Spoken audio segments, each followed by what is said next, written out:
Alors, bonjour à tous. Ceux que je vois, puis ceux que je ne vois pas sur Zoom, bonjour quand même. Seigneur vous puisse être avec nous aujourd'hui.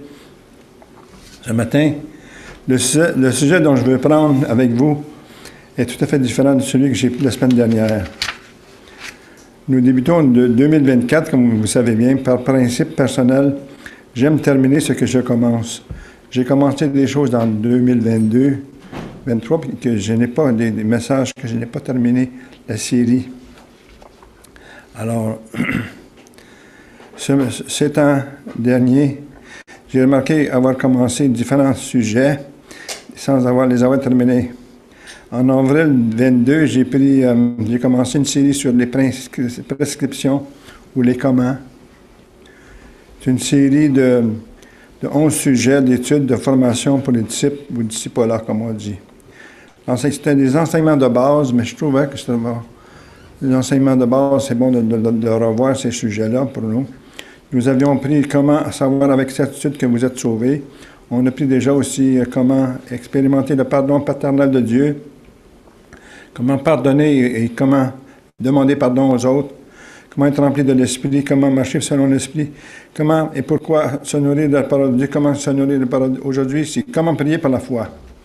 Alors c'est bon de savoir que une des armes que nous avons, c'est la prière.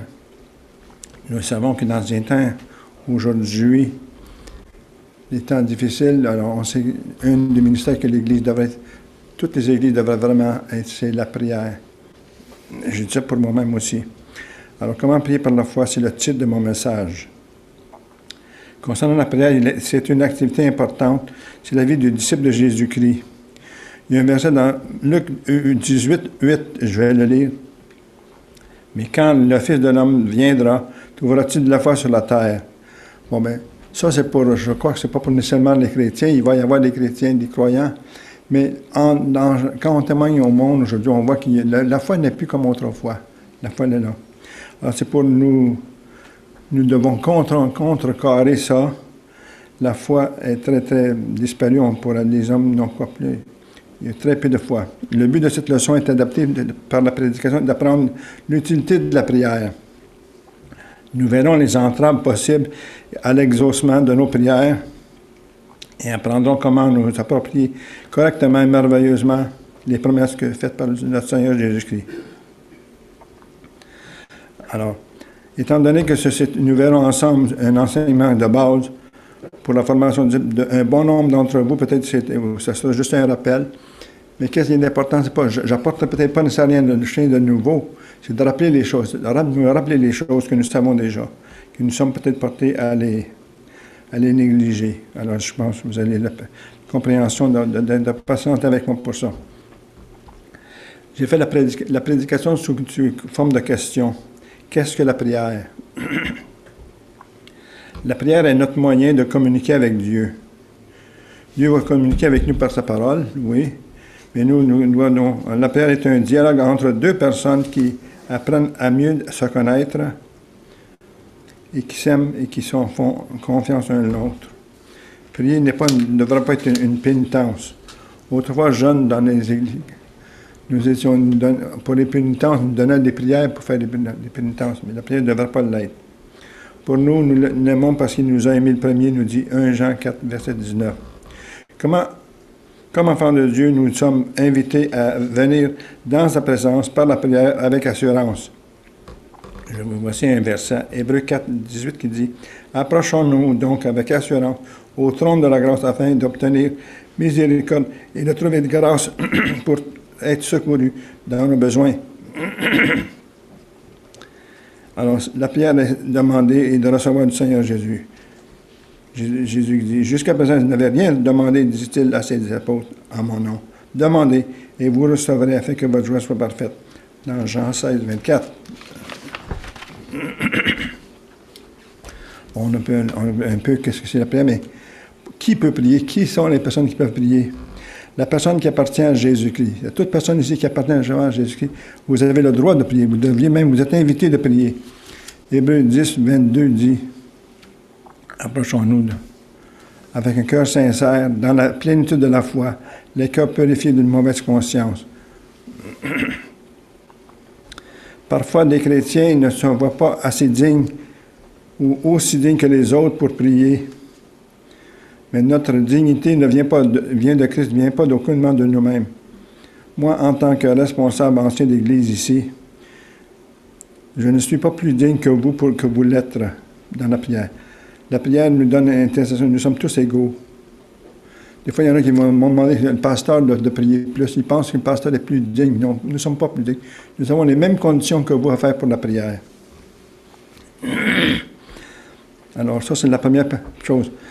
Si tu appartiens à Jésus-Christ, tu peux prier, certainement. Ensuite, la personne qui prend Jésus comme médiateur. Il faut souligner que la Bible, la parole de Dieu, nous en précise sans ambiguïté 1 Timothée 2,5. 1 Timothée 2,5, s'il te plaît. Lis-le. Car il y a un seul Dieu et aussi un seul médiateur entre Dieu et les hommes, Jésus-Christ, homme. Un verset très important pour remercier pour la prière. Il y a un seul médiateur entre Dieu et les hommes. Ça veut dire qu'étant que médiateur entre Dieu et nous, il n'y a pas de place. Il y a juste entre Dieu et nous, c'est Jésus-Christ qui est médiateur. Il n'y a pas de place pour quelqu'un d'autre. Ça veut dire que Marie ne pourra pas alors être médiatrice. Autrefois, les curés nous expliquaient qu'il était préférable pour nous d'invoquer la mère, sa mère Marie, parce qu'en tant que mère, elle pouvait avoir plus de sensibilité envers nos requêtes que Jésus pouvait l'avoir. C'est un peu l'explication qui était donnée. Je me souviens, j'étais tout petit bonhomme ici, d'avoir entendu ces affaires-là. Mais moi, je dis, ah oui, oui. On réplique. Aux noces de Cana, on voit que Jésus-Christ avait été invité. Lui et ses disciples, sa mère était présente. Et puis le vin ayant manqué, la mère vient voir Jésus, puis elle lui dit, ils n'ont pas de vin, il manque de vin. Jésus répond, mon heure n'est pas encore venue. Sa mère dit aux disciples alors, aux serviteurs, faites tout ce qu'il vous dira. C'est dans Jean 2, versets 3 à 5. Voyons ce que Jésus dit à propos de ça. Le Seigneur Jésus lui-même déclare assez clairement à Thomas, dans Jean 14, 6, il dit qu'il est le chemin, la vérité, la vie. Nul ne vient au Père que par moi, dit-il. C'est une parole exclusive qui vient de la bouche de Jésus-Christ même. Aucune personne ne peut être sauvée, aller au Père que par Jésus-Christ, mais aucune personne ne peut prier même pour aller au Père sans passer par Jésus-Christ. Alors, qui peut prier? Toi, si tu prends Jésus-Christ comme ton médiateur, tu peux certainement prier. Alors, pourquoi alors on pourrait demander, pourquoi Jésus-Christ peut-il être médiateur? C'est une bonne question, il existe une bonne réponse. Jésus lui-même est Dieu fait homme, c'est-à-dire qu'en tant que fils d'homme, fils de Dieu, c'est-à-dire il est diété, comme fils de Marie, il est humain. Étant parfaitement homme, parfaitement Dieu, n'ayant aucun péché comme homme, il est convenable qu'il soit l'intermédiaire entre ces deux parties-là. La Vierge Marie était une jeune femme croyante, juive, mais elle n'était pas une déesse. Le fait aussi qu'il est mort, Jésus-Christ est mort à la croix, il a payé pour nos dettes, pour l'humanité. Alors, il y a toute une doctrine. Il y en a qui demandent pourquoi Jésus-Christ doit être notre médiateur. Alors, il y a une personne ici qui entend ma voix, puis c'est nouveau pour elle, pour cette personne-là, d'entendre que Jésus-Christ seul est le médiateur. Il y a une prière ici. J'ai fait une petite prière ici, regardez pour vous, comme Père Céleste, je viens à toi par Jésus-Christ, mon médiateur. Merci de me faire comprendre l'Évangile que Jésus-Christ, ton Fils, est mort à la croix pour moi. Il est ressuscité pour me sauver. Je te demande pardon de mes péchés et par la foi, j'accepte le salut par grâce. C'est une sorte de prière qu'on peut adresser à Jésus-Christ, à Dieu par Jésus-Christ. Ensuite, qui peut prier? La personne qui a une attitude de pardon. Une attitude de ne pas pardonner est un empêchement à notre foi efficace. Marc 11, 25. Et lorsque vous êtes debout, faisant votre prière, si vous avez quelque chose contre quelqu'un, pardonnez, afin que votre Père qui est dans les cieux vous pardonne aussi vos offenses. Merci. Alors, Jésus donne un exemple. Les Juifs avaient tendance à prier debout, eux autres, puis ils priaient de la voix comme ça, mais on peut être assis pour prier.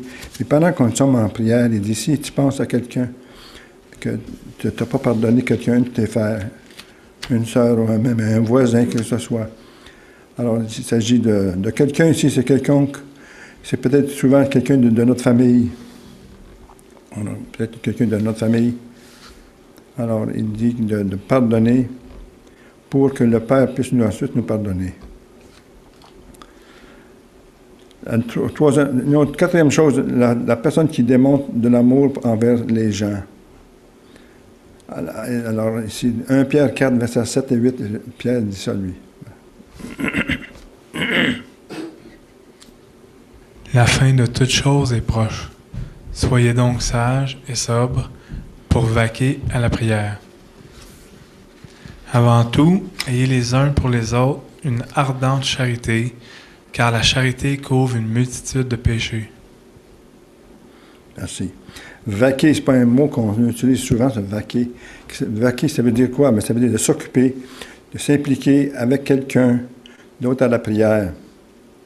Mais il dit avant tout, avant de vouloir prier pour la personne, assurez-vous d'avoir de l'amour pour la personne. Alors, ça, c'est les personnes qui peuvent prier. Ceux qui connaissent Jésus-Christ, qui prennent Jésus-Christ médiateur, ceux qui ont demandé pardon pour leurs propres péchés, puis ils aiment les autres. Alors, certainement, les chrétiens qualifient. C'est pour vous t'encourager, toi, à prier pour le Sauveur. Pourquoi devons-nous prier Dieu, puisqu'il connaît toutes choses déjà?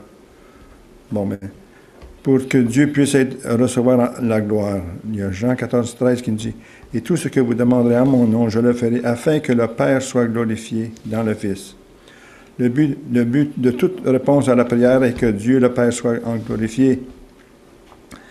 Pourquoi devons-nous prier, même si Dieu connaît les choses? C'est parce que c'est un commandement de Christ, un des commandements de Christ. Alors, le verbe, souvent il y a des verbes de prier, l'apôtre dit, faites toutes sortes de prières. C'est des verbes impératifs qui nous donnent le commandement d'un ordre de prier. Aussi, la prière nous empêche de pécher. Jésus, pour ne pas tomber dans la tentation. Matthieu 26, 41, s'il vous plaît. Veillez et priez, afin que vous ne tombiez pas dans la tentation. L'esprit est bien disposé, mais la chair est faible. Alors, c'est Jésus-Christ. Le Seigneur nous dit ça quand il était allé prier avec Pierre, Jean-Jacques, les trois, les apôtres. Il est allé prier avec eux, puis eux, ils n'ont pas pu prier. Puis c'est là que Jésus-Christ dit, « Veuillez prier afin que vous ne tombiez pas en tentation. » Eux ont tombé dans la tentation parce qu'ils n'avaient pas prié. Ensuite, pourquoi prier? Parce que c'est le secret d'une joie abondante. Jean 16, 24.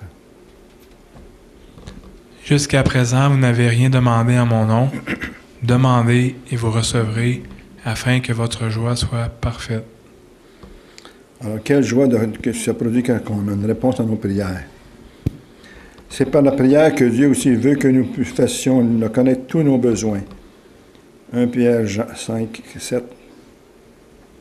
Il nous dit, déchargez-vous de tout nos soucis, car lui-même prend soin de nous. À qui devons-nous adresser nos prières? Bien, vraiment, nos prières, le point doctrinal, c'est on prie le Dieu le Père au nom de Jésus-Christ par le ministère du Saint-Esprit. Voici comment Matthieu 6, 9 l'explique. C'est donc comment vous devez prier. Notre Père qui est aux cieux, que ton nom soit sanctifié. Alors, il parle à notre Père. 1 Thessaloniciens 1, 2 et 3 dit le nom. Oui. Nous rendons continuellement grâce à Dieu pour vous tous, faisant mention de vous dans nos prières. Nous rappelant sans cesse l'œuvre de votre foi, le travail de votre charité et la fermeté de votre espérance en notre Seigneur Jésus-Christ, devant Dieu notre Père. Alors, il y a plusieurs autres textes que je ne vais pas voir, mais Mais l'emphase, c'est d'être avoir Dieu notre Père, de s'adresser au Dieu le Père par Jésus-Christ comme médiateur. Pour quelle chose devons-nous prier? Prier pour toutes choses. Philippiens 4, dit, ne vous inquiétez de rien, mais en toutes choses, faites connaître vos besoins à Dieu par les prières, les supplications, par les actions de grâce. Priez pour tous les gouvernements. J'ai marqué ici pour les 3 piliers de notre gouvernement, municipal, provincial, fédéral. Il est dit de prier pour nos autorités municipales, pour les rois, ça doit être fédéral, et pour tous ceux qui sont élevés en dignité. Alors, 1 Timothée 2, 1 et 2, c'est important. Je vous exhorte donc, dit Paul, avant toute chose, à faire des prières, des supplications, tout ça, puis il dit pour les rois, pour tout homme, pour les rois, afin que ceux élevés en dignité, afin que nous menions une vie paisible et tranquille, et en toute piété et honnêteté. Pour quelle raison de prier? Il dit pour avoir une vie paisible. Qui sait, ici, qui a expérimenté de prier seulement pour le gouvernement que nous approuvons? Des fois, on est porté à prier juste pour le gouvernement. Je ne prierai pas pour lui, le gouvernement que nous approuvons. Connaissez-vous la mairesse ou la maire de votre ville pour prier? Non. Savez-vous quelle difficulté est de vivre paisible, tranquille, durant un bouleversement politique? Nous, on n'a jamais vécu ça au Québec, mais ceux qui ont vécu des bouleversements politiques, c'était très difficile de garder une vie honnête. Premièrement, le gouvernement nous parle de ne pas visiter un autre, puis on va aller, tout ça de choses. C'est très difficile de vivre une vie pieuse et honnêteté quand il y a l'anarchie, puis le gouvernement est en conflit avec les autres. Il a aussi prié pour les âmes, ça on le sait, 1 Timothée 3, parce que c'est le désir de Dieu, le Père, de sauver des âmes, que les hommes soient sauvés. Là, on peut être assuré que c'est la volonté du Père quand on prie pour les âmes. Puis pour l'avancement de l'œuvre de Dieu, dans Matthieu 9, 38-39, il dit alors, la moisson est grande, mais il y a peu d'ouvriers. Priez donc le maître de la moisson d'envoyer des ouvriers. Bon, il y en a des fois que vous n'êtes pas allé en mission, au moins on va prier pour pour d'autres qui puissent aller. Alors, il parle ici, Christ aura-t-il cessé d'appeler les ouvriers et les ouvrières dans la moisson du Père? Il semble que Dieu, il y a peut-être une cinquantaine, Dieu a cessé d'appeler du monde à son œuvre. Sinon, où sont les ouvriers et les ouvrières locales puis outre-mer? Il existe un besoin criant de personnes spirituellement consacrées, socialement matures et puis engagées dans l'Église locale pour Jésus-Christ. Alors, dans Matthieu 16, 18, Jésus dit, « Je bâtirai mon Église. » Alors, pensons-nous que Christ a cessé de bâtir son Église? Non. Alors, Jésus qui est en train encore de construire l'Église, mais il y a moins d'ouvriers, moins de vie locale, ou de toutes les missions, et du monde, d'ouvriers partout. Priez pour le bienfait spirituel de personnes. Évidemment, nous devons prier pour le bienfait spirituel des autres. Priez pour ceux qui sont malades, oui. Priez pour la nourriture, les vêtements, les choses monétaires. Autrefois, nous avions beaucoup de difficultés pour des gens qui perdaient leur emploi. Puis on avait mentionné que, d'une façon concrète, quelqu'un qui perd son emploi devra faire quoi? L'enfant de Dieu qui perd son emploi devra aussitôt solliciter toute l'Église pour prier pour la prière. En attendant, cet individu doit rechercher lui-même de l'emploi. Il devra aussi rendre des services aux autres, faire du bénévolat quelconque. Cela accomplira deux choses. Quelqu'un qui n'a pas d'emploi, puis il fait du bénévolat, il accomplit deux choses dans sa vie. Premièrement, il aura la satisfaction et la conviction de ne pas manger le pain gratuit des autres. Puis il pourra garder sa sérénité d'empêcher d'assombrir facilement trop dans le découragement, dévalorisation. Les personnes qui n'ont pas d'emploi, un père de famille, disons, il n'y a pas d'emploi, là, puis il cherche, puis il prie. Facilement, il peut commencer à se décourager. Mais s'il fait du bénévolat, je sais, j'ai vu des hommes, moi, qui étaient dans la rue, puis je disais, quand j'étais à la mission Bon Accueil, je mentionnais des hommes de la rue. Mais même des hommes de rue qui viennent faire du bénévolat en mission Bon Accueil, ils restent beaucoup, beaucoup sereins que ceux qui font rien. Alors, Alors, quand devons-nous prier? Prier sans cesse. Je ne comprends pas ce verset-là. Prier sans cesse, je crois que ça veut dire que c'est une expression qui demeurer dans une attitude ou un état de prière où l'on peut alors faire des courtes prières ou de courtes louanges au Seigneur. Avoir une attitude de prière. Comme si spontanément, si je dis tel, peux-tu prier? Alors, des fois, on n'est pas à l'aise, on n'est pas vrai. Il faut être prêt n'importe quand prier. C'est ça que ça voudrait dire, je crois. Prier aussi, prier avec une autre personne. Matthieu 18, 19 dit, je vais poser ma voix. Je vous dis encore que si deux d'entre vous s'accordent sur la terre pour demander une chose quelconque, elle leur sera accordée par mon Père qui est dans les cieux. Bon. Alors, deux personnes qui s'accordent. On a entendu des fois des femmes qui avaient par téléphone. Bon, quand quelqu'un vous téléphone, vous pouvez téléphoner à une personne, vous pouvez prier avec la personne. Il y en a qui sont gênés de prier avec la personne en téléphone. Mais c'est bon des encouragements. Prier les uns pour les autres, mais aussi les uns avec les autres. C'est-à-dire, et j'ai pris l'exemple de Acte 1, 14. Tous d'un commun accord persévèrent dans la prière, les femmes avec les femmes Marie, mère de Jésus, avec les frères de Jésus. Alors, dans cette réunion de prière-là, c'est la première réunion de prière qu'ils ont quand la présence de Jésus physiquement n'est pas là. Alors, Jésus est mort, il est ressuscité, puis là, il est pour partir, puis Jésus n'est pas là. Et puis, pourtant, la mère de Jésus prie, c'est marqué, toute présente. Ils étaient 120 personnes environ dans cette première réunion de prière.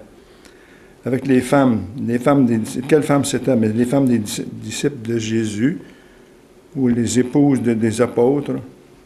Et Marie, mère de Jésus, mais c'est sans aucun doute Marie a loué Dieu, a sauvé Dieu de son Sauveur. De façon audible, elle a pu avec les autres femmes. Dans la prière, Marie a sûrement louangé le Seigneur et l'adoration avec les autres femmes. Puis elle qui avait écrit le Magnificat, sûrement elle a peut-être dominé mais le temps de prière, de remercier Dieu pour avoir eu ce fait-là. Elle comprenait beaucoup plus l'Évangile, puis qu'est-ce qu'il y avait. Alors, c'est un encouragement dans la prière. Dès le commencement de l'Église, après un nombre, environ d'un nombre, 3000 personnes environ, hommes et femmes qui se sont convertis à Jésus-Christ. Les Juifs ont reconnu Jésus comme Messie, ont témoigné par l'eau du baptême. Ensuite, il est dit, Acte 2, 42, c'est marqué, ils persévéraient dans les prières, dans la communion fraternelle, dans la façon du pain et dans les prières. Persévérer dans les prières, la prière soit active, est l'épine dorsale de toute Église locale. Alors, Seigneur, c'est un commandement ici, de prier, de prier. Au GBRS, il y a des prières, les mardis, les prières des femmes, mardis sur Zoom et au téléphone. Il y a les mercredis, l'étude de prière, l'étude de la prière, mercredi soir, présentiel, puis au Zoom. Puis, les prières pour les responsables et leurs époux, les jeudis matin pour sur Zoom. Donc, je veux remercier pour ceux qui sont persévérants à venir dans la prière. Neige, pas neige, pluie, pas pluie, il y en a qui sont là tout le temps. Je veux remercier, ça, c'est l'épine dorsale de l'Église, l'épine dorsale de l'Église, de la prière. En priant, et ensuite, il dit, que devons-nous éviter dans la prière publique? Dans Matthieu 6, 7. En priant, ne multipliez pas de vaines paroles comme les païens, qui s'imaginent qu'à force de paroles, ils seront exaucés. Alors, Jésus donne des instructions sur de quoi faire des vaines redites. Je suis certain, dans le temps du Seigneur, quand il regardait dans l'entour, il voyait des païens. Il y avait sûrement des chapelets. Même les musulmans ont des chapelets. Je t'assure, les musulmans, ils ont des chapelets. Ils comptent ça, puis il y a toutes ces religions païennes-là, à force de répétition.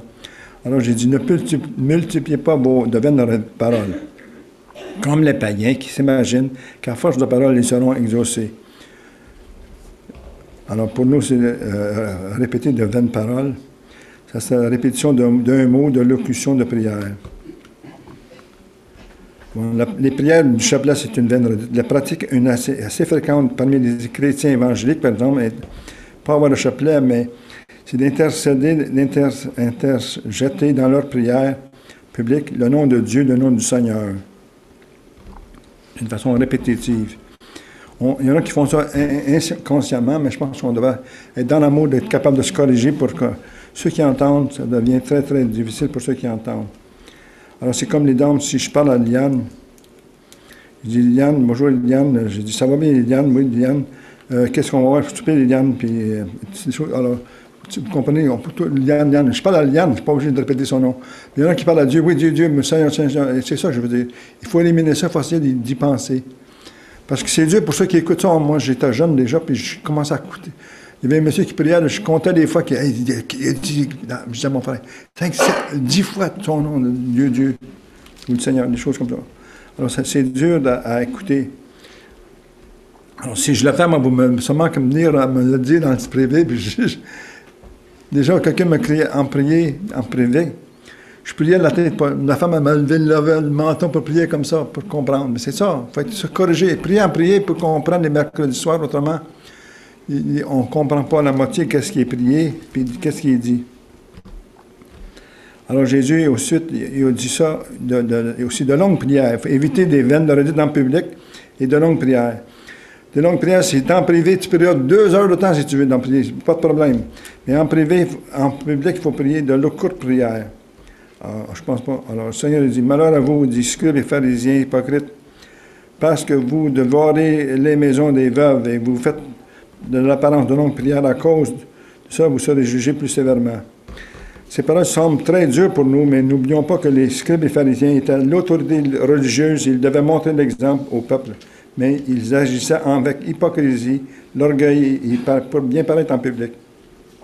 Pour nous, ça ne sera pas de longue prière, il n'y en a pas ici, de GB, je ne pense pas. On a déjà eu des personnes qui ont prié très longtemps, mais pour nous, de nos jours, d'apprendre, qu'est-ce qu'on peut apprendre de Jésus-Christ ici? C'est des prières de courtes prières, pas monopoliser le temps, de courtes prières. Parce que dans la prière du mercredi soir, notre but, c'est d'avoir le plus grand nombre de prières, mais si on prend juste une demi-heure de prière, l'autre temps, c'est de chant et d'étude de la parole. En demi-heure, s'il y a 2-3 frères qui prennent 15-20 minutes, une dizaine de minutes, mais on monopolise. Faire de courtes prières. Je sais que souvent, André, quand il m'anime, il aime ça qu'on prie de prière, conversation, faire de courtes prières.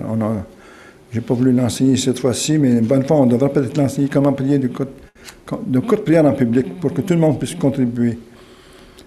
Alors, quelle preuve... Quelles peuvent être nos entraves à nos prières? Alors, maintenant, on va prendre les entraves à nos prières. La mauvaise relation entre mari et femme. Ça, j'y crois beaucoup. Les péchés qui entravent la vie de prière peuvent être ceux qui se commettent dans la famille, cercle familial. L'épouse, des fois, avec un cœur dur avec le mari. L'épouse qui s'oppose, la mère qui s'oppose, elle rebelle envers le mari.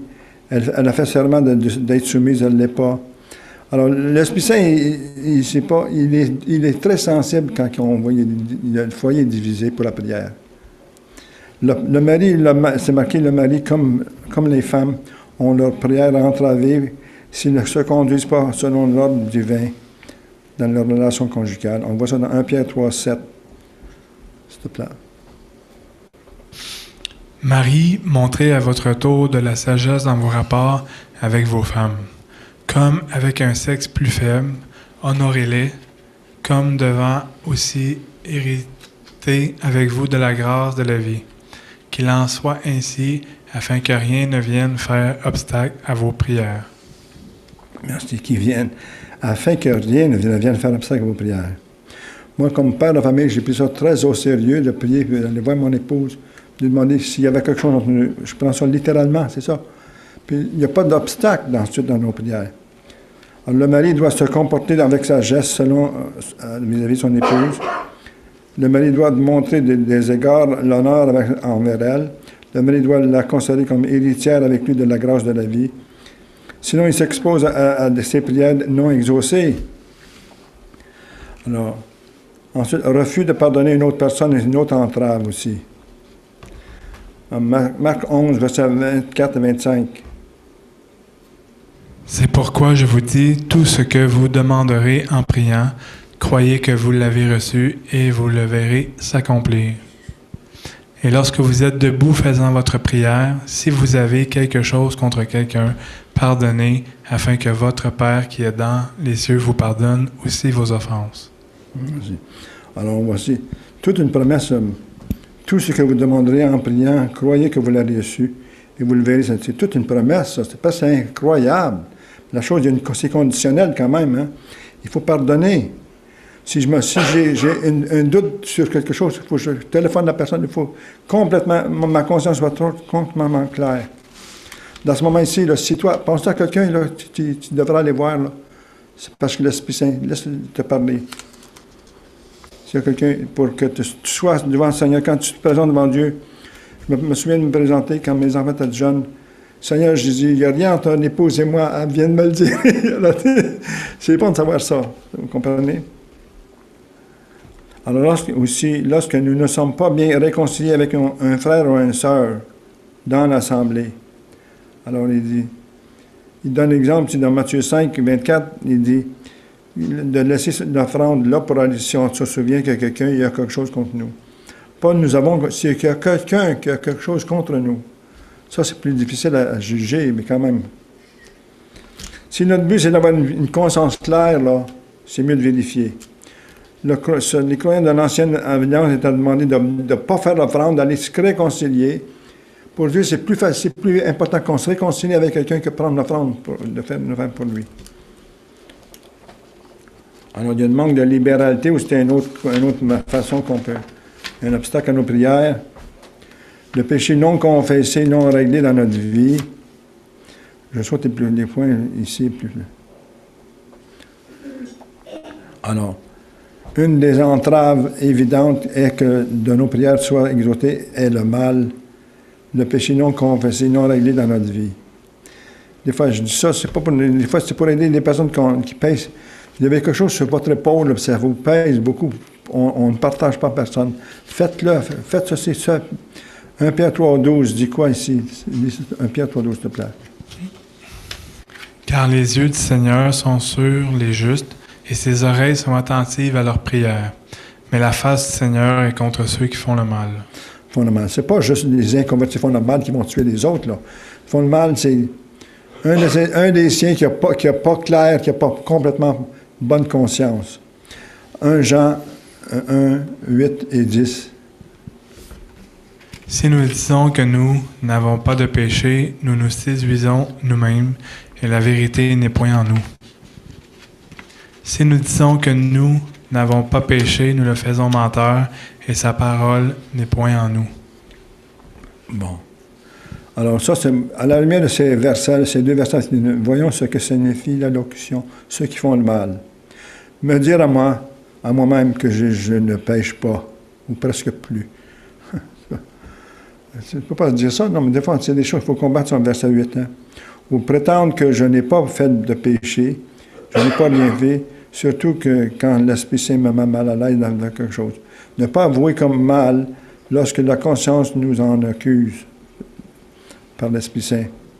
Alors, le verset 1 Jean 1, 9, là, moi, je trouve que 1 Jean 1, 8, 9 et 10, là, ça, vous devez savoir ça comme mieux que vous savez votre numéro de téléphone ou courriel. C'est notre courriel, ça, ici. Si nous confessons nos péchés, il est fidèle et juste pour nous les pardonner, pour nous purifier de toute iniquité. Ça, c'est un verset, moi, que j'aime beaucoup. Je le prends souvent, je le prêche souvent parce que je trouve que c'est important. C'est ça qui garde notre chemin clair avec le Dieu. La personne peut se présenter devant Dieu en s'appuyant sur notre propre perfection morale. Nous sommes toujours des pécheurs par nature. Cependant, nos prières peuvent être entendues si nous confessons nos péchés. Confesser, c'est se mettre d'accord avec Dieu. Nos péchés, c'est vraiment les mentionner comme péché. Qu'est-ce que c'est comme péché? Si moi, j'ai été rude envers mon épouse, je dis, je suis un homme rude envers mon épouse. C'est des choses comme ça. Et il est fidèle et juste. Dieu est fidèle et juste. Et pour nous les pardonner. Voyez-vous? Il ne dit pas que Dieu est amour. Dieu ne peut pas nous pardonner par amour. Il peut nous pardonner par sa justice parce qu'il a envoyé son Fils à la croix.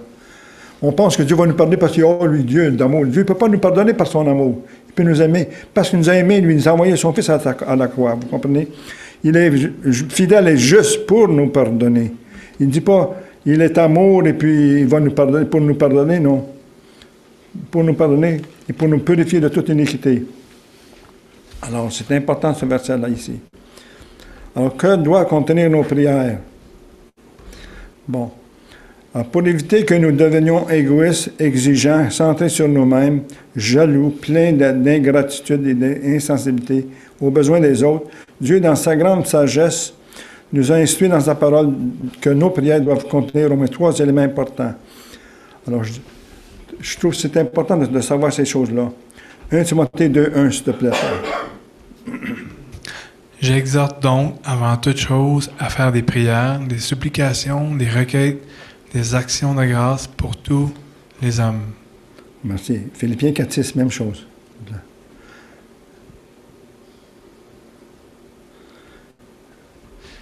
Ne vous inquiétez de rien, mais en toute chose faites connaître vos besoins à Dieu par des prières et des supplications avec des actions de grâce.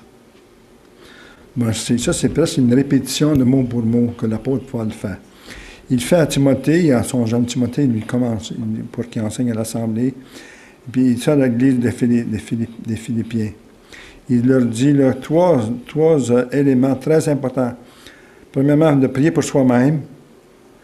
Faire des prières, je vous exhorte donc à faire toutes choses. À faire des prières, c'est pour toi-même. Tu peux prier pour toi-même. Tu dois prier pour toi-même. Bon, en premier. J'exhorte donc à faire des prières. Tu peux pour toi-même. Faire connaître à Dieu tes besoins personnels avec précision, de préciser qu'est-ce que tu veux. Pas juste Dieu, bénis-moi, Seigneur. Non. Plutôt qu'une manière très générale. Faire des supplications indique parfois de nos demandes dans la prière qui seront plus intenses, venant dans nos entrailles, des cris, même des pleurs. Alors, il y a différents niveaux de notre prière. Il dit ça. Niveau des densités, des fois, les supplications, on supplie Dieu parce qu'il y a des pleurs, il y a des moments. Alors, dans Matthieu 7, 8, il dit, demandez, cherchez, frappez. Demande, cherche et frapper, c'est 3 degrés d'intensité de prière. Deuxième élément que doivent contenir nos prières, il dit les requêtes pour les autres. Bon. Cette forme de prière est appelée souvent intercession, ce qui est d'intercéder auprès de Dieu en faveur de quelqu'un d'autre. Paul dit de persévérer d'inclure l'intercession pour tous les saints dans nos prières. On prie pour soi-même, oui, mais il ne faut pas oublier de prier pour les autres. Deuxième élément. Troisième élément, c'est important, c'est l'action de grâce, de remercier Dieu. Alors, ce sont des remerciements envers Dieu pour ce que Dieu est, ce qu'il a fait, ce qu'il fera pour nous. C'est un cœur reconnaissant pour toutes choses. Il est difficile d'être reconnaissant. Si tu n'es pas satisfait dans la vie, c'est très difficile d'être reconnaissant. Ça veut dire qu'en principe, nos prières devraient demander quelque chose à Dieu sans lui dire merci pour autre chose, pour ce que nous avons déjà. Alors, par principe, je prends ça comme principe pour moi-même. Dans ma prière, souvent, je demande quelque chose, mais je dois remercier quelque chose déjà pour Dieu. Si on oublie de remercier Dieu, on devient justement, c'est parce qu'on est porté à être égoïste. Donne-moi, Seigneur. Puis Dieu veut qu'on suive ces principes-là. En Éphésiens 5:20, il dit rendez continuellement grâce à Dieu, le Père, pour toutes choses. Colossiens 4:2, il dit, persévérez dans la prière avec action de grâce encore. 1 Thessaloniciens 5:18, rendez grâce en toutes choses. Rendez grâce en toutes choses. 1 Timothée 6:6, s'il te plaît.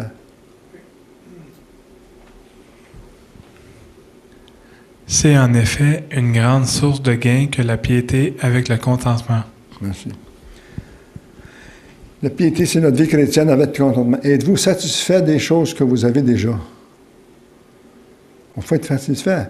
Ça ne veut pas dire qu'on ne peut pas dire quelque chose qui est but, on ne peut pas remplacer, on ne peut pas demander des choses de Dieu, mais d'un moment, disons, j'aurais plus rien d'autre chose de nouveau dans ma vie, là, je suis satisfait. C'est ça qu'il faut. C'est ça, c'est un contentement. Maintenant, quand je reçois une chemise qui est nouvelle, bien, je suis content pareil, vous comprenez? Mais ça veut dire être content de ce que nous avons, puis le remercier déjà pour ça. Nous sommes déjà dans l'abondance, d'être satisfaits de ça. Alors, en effet, c'est une grande source de gain que la piété avec le contentement. Et là, ton tour, là, c'est plutôt rechercher quelque chose de nouveau. Alors, quels sont les impératifs? Ça, c'est parmi les trois choses, les trois par principe, les trois choses que moi je l'ai appelé là. 3 éléments de prière. De prier pour soi-même, prier pour les autres, puis ensuite remercier Dieu. 3 choses que nos prières doivent contenir. Ça ne veut pas dire que chaque fois que je fais chaque prière, mais vous comprenez dans l'ensemble de tout ça, c'est ça que je veux dire. Maintenant, quels sont les impératifs de Jésus pour l'exaucement de prière? Jésus a fait des promesses conditionnelles qui sont presque incroyables. Puis, je voudrais les partager avec vous, le temps que je me reste pour faire ça, là. Un premier impératif, c'est une consigne, un genre d'ordre ou un commandement que Dieu nous fait. Bon. Un impératif demandez au nom de Jésus. Jean 14, 13 et 14, s'il te plaît. Et tout ce que vous demanderez en mon nom, je le ferai, afin que le Père soit glorifié dans le Fils. Si vous demandez quelque chose en mon nom, je le ferai. Bon. Est-ce que c'est vrai ça dans votre vie? Pensez-vous que c'est vrai ça? Des fois, on a des doutes, c'est pas tout à fait ça. Hein? Mais je pense que c'est littéral, ça. C'est parce qu'il y a c'est conditionnel, par exemple. C'est conditionnel. C'est une affirmation, tout ce que vous demanderez à mon nom, je le ferai, afin que le Père soit glorifié dans le Fils. Si vous demandez quelque chose en mon nom, je le ferai. C'est un impératif dans l'exaucement de prière de tout disciple de Jésus. Si tu es un disciple de prière, ta prière doit être dans le but de l'avancement de l'Église. Ta prière doit être dans l'encadre de plus grandes œuvres. Verset 12, quand il dit ce verset-là, Jean 14, 12, il dit « Vous ferez des œuvres beaucoup plus grandes que lui. » Il ne veut pas des pauplis. Il parle de quantité, il ne parle pas de qualité, là. Nous pouvons amener des âmes plus, disons, Bellegram peut-être, disons, prenons-les si vous voulez. Amener des âmes plus que Jésus-Christ a amené des âmes au Seigneur. De plus de nombre, mais pas de qualité. Bellegram n'a jamais ressuscité, déjà, n'a jamais pardonné des péchés, vous comprenez?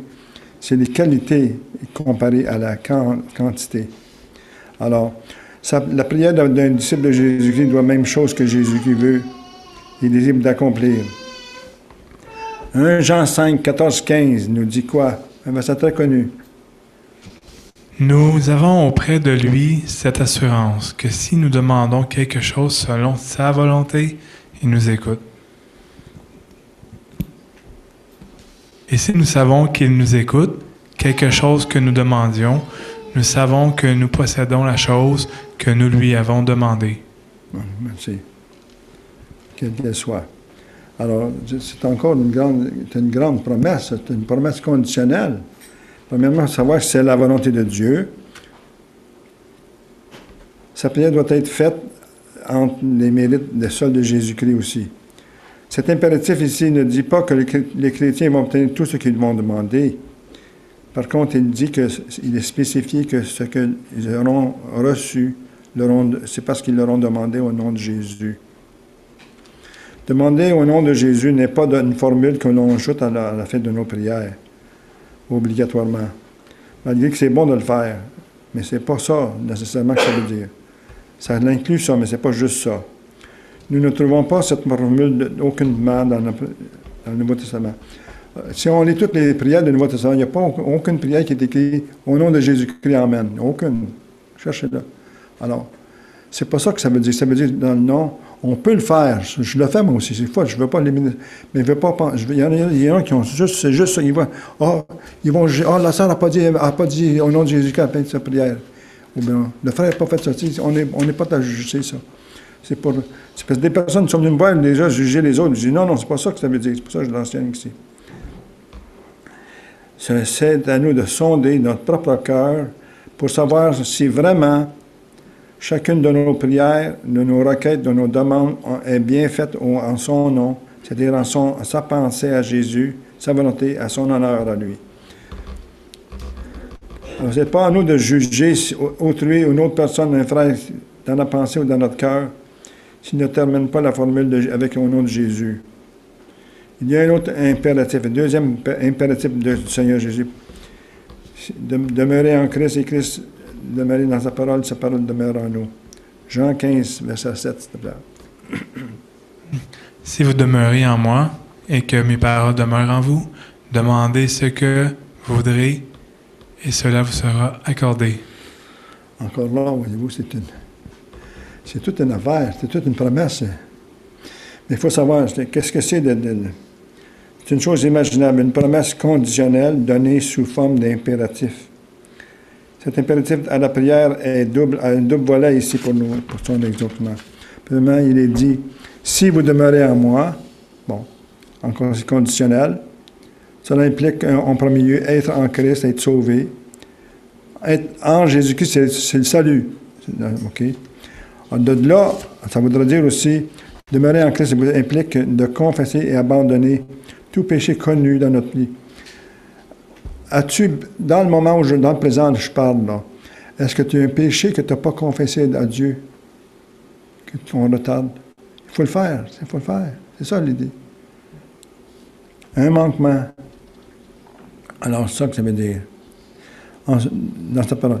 Ceci exige un effort conscient dans notre part, c'est vrai. Évidemment, négliger sa parole, manquer de prier, ignorer la plénitude de l'Esprit, vont à l'encontre de demeurer en lui, comme il dit au verset 15. Hein. Sans lui, nous ne pouvons rien faire. Le second volet de cet impératif est ici, mes paroles demeurent en vous. On renferme, au moins l'idée de sa parole doit renfermer, implanter dans notre esprit, ayant un tel désir d'obéir et d'honorer sa parole en tout ce que nous demandons, soit en harmonie complète avec ce que Christ lui-même ferait à notre place, demandera à notre place. Il y a un troisième impératif, c'est-à-dire, pour l'exaucement. Matthieu 21, 22, s'il te plaît. Tout ce que vous demanderez avec foi par la prière, vous le recevrez. Bon. L'ingrédient principal ici, il parle de la prière efficace, c'est la foi forte en Dieu, en sa volonté, toute puissance. Il est bon de remarquer que la foi n'est pas le seul impératif, à la seule condition, le seul critère pour une prière efficace. Il y a au moins trois impératifs, on a vu. Ça, il y a la prière. Si vous demandez dans la prière, il dit, si vous avez en son nom, puis si sa parole demeure en nous, il y a trois impératifs. Il est dit ici que c'est une petite foi dans un grand Dieu qui compte. Ça fait la différence. On entend dire c'est une petite foi dans un grand Dieu. Dans le fond, c'est ça. Une petite foi dans un grand Dieu. Nous, on veut une grande foi dans un petit Dieu. Je ne sais pas, mais en tout cas, c'est ça qui est la prière. Lorsque le Seigneur donne des instructions sur la prière, en deux occasions, il donne l'exemple de persister dans la prière, de l'intensité. Deux fois en Luc, il donne des exemples. Les disciples ont venu au Seigneur, et le Seigneur, ils ont vu Jésus qui priait, il dit, enseigne-nous à prier. Puis là, quand il dit ça, là, c'est dans Luc 11. Puis il est rendu au verset 9 et 10, il dit, demandez et l'on vous donnera, cherchez et vous donnera, frappez et on vous ouvrira. Quiconque demande reçoit, celui qui cherche trouve, et celui qui ouvre, on ouvre à celui qui frappe. L'autre, dans Luc 18, 1, il dit, son exemple, il faut que toujours prier sans ne pas se relâcher. Il s'agit de persévérer dans la prière et ne pas sporadiquement prier, mais régulièrement, constamment dans l'intercession. On est peut-être, on prie tout, mais il parle de persévérer dans la prière. C'est au début de l'année. Des fois, au début de l'année, on va commencer, on va, Seigneur, je voudrais prier cette année. C'est de persévérer dans la prière. C'est ça que Dieu compte. J'ai remarqué dans ma propre vie que je n'étais pas surtout sérieux dans toutes ces choses, dans la prière, moi. Et parce que... Alors, j'ai fait un vœu à Dieu de prier pour les choses essentielles de ma vie. comme individu, quelles sont les choses essentielles de ma vie? Ma famille, mes enfants, mon épouse, là, j'ai des petits-enfants, arrière-petits-enfants. Alors, j'ai fait à Dieu un vœu que chaque jour, je dois prier pour mes enfants. Je ne peux pas compter sur vous pour prier pour mes enfants chaque jour, vous comprenez? Moi, je ne peux pas prier pour vos enfants non plus chaque jour. Je ne peux pas prier, mais vous comprenez? Alors, avant de faire un vœu, là, j'ai dit, Seigneur, je ferai un vœu. Mais si, Seigneur, une journée, je ne prie pas pour mes enfants, pour mes petits-enfants, je te fais un péché, il faudra que je te demande pardon. Il ne faut pas juste un vœu comme ça, là. Fais un vœu, c'est mais demande pardon. Si jamais je passe une journée sans prier pour Martin, je le vois ici, Nathania, Myriam, tout ça, les familles. Là, il y a un petit joute, un petit arrière-grand-mère, un grand-père. Ça nous fait plusieurs. Je ne suis pas des demi-heures, là. Je prie, je les mentionne de les protéger dans leurs besoins particuliers. Chaque jour, je ne peux pas compter sur... C'est ça.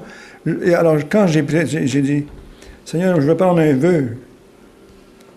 Il y en a qui ont peur des vœux. Mais non, ça dépend comment on fait le vœu. Le vœu, j'ai fait le vœu, comme je vous l'ai dit, chaque jour, je dois mentionner. Là, Marc-André, je te prie pour toi chaque jour aujourd'hui. Sinon, c'est vrai. Pas juste les épouses de nos enfants aussi, il faut prier. Sinon, on ne fait pas vraiment ce qu'on doit faire. Alors, je voulais juste terminer ici. J'ai une petite histoire. Il y a une femme qui était venue voir un pasteur, un ouvrier, un prédicateur. Puis elle était découragée. Elle dit, oh non, Seigneur, il ne répond pas. Elle dit, moi, je ne crois pas à ces affaires-là. Jésus ne répond pas à mes prières, il ne fait pas ça, ces affaires. Comme il dit, il fait des grandes promesses, puis il ne remplit pas. Puis le prédicateur, il tourne dans 1 Jean 3, 2, 22. 1 Jean 3, 22. Quoi que ce soit que nous demandions, nous le recevons de lui parce que nous gardons ses commandements et que nous faisons ce qui lui est agréable. Bon. Ah, voyez-vous? Alors, c'est ça, le prédicateur dit, est-ce que tu accomplis tout qu'est-ce qu'il dit à ce verset-là? Hein? Les commandements de Jésus, aimer les autres, tout ça, là. Alors, il dit, tu ne remplis pas toutes les conditionnels. Il dit, quoi que ce soit que nous demandions. Quoi? N'importe quoi tu peux demander, à condition, c'est conditionnel ici, que nous recevons parce que nous gardons ses commandements et que nous faisons ce qui lui est agréable. Alors, je voudrais vous encourager aujourd'hui à prier, à prier le Seigneur. Et puis, vous puissiez aussi corriger ce que nous sommes portés à oublier à faire. Je vais terminer par votre prière. Père, je te remercie de l'occasion que nous avons d'ouvrir ta parole ici ensemble librement. Peut-être présentée d'une façon boiteuse aujourd'hui, mais ça ne fait rien. Je pense que les frères et sœurs sont paisibles envers moi. Je vous remercie de ça. Alors, Seigneur, nous prions que tu nous donnes à cœur de remplir les choses que nous voulons faire. Donne-nous ta force et qu'on puisse le faire pour la gloire de l'avancement de ton œuvre. Merci, Sauveur. Amen.